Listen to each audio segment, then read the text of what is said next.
Hey guys, there's a new machine we got in the clinic, and this is called PiezoWave.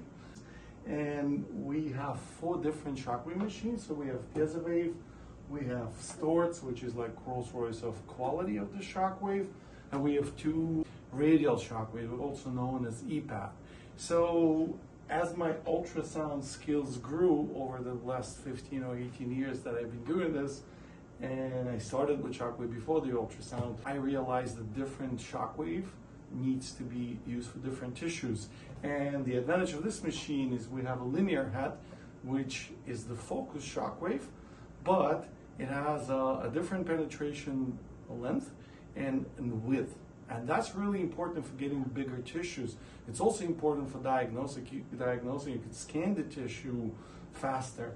Now, the other advantage of this machine is the depth of penetration. So the bigger people or the hips were not able to penetrate fully with dual Storz, and so this machine actually has much deeper penetration.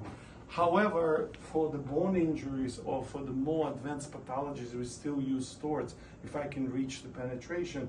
But this also has another advantage where I can use the frequency. The frequency is much faster, so we can use the pulses in different modes for release, but also the increase in frequency allows me to neuromodulate, whether it's the nerve or periosteum of the bone. So this is a totally different machine which adds to already existing radial and focal shock waves. And the way we use it is, first we image the lesion, and we really need to know the shockwave is really useless if you don't see the pathology, if you don't understand radiology, ultrasound, MRI, and if you can't really image the pathology and see on a grayscale how deep is that tendinopathy, you don't know how to focus.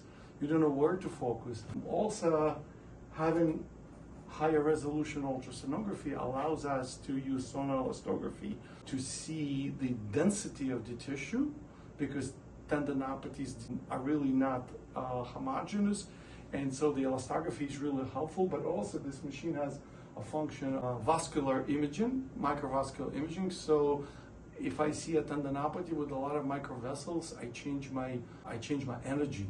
So really, the longer you work with shockwave and the longer you work with ultrasound, the more effective it becomes.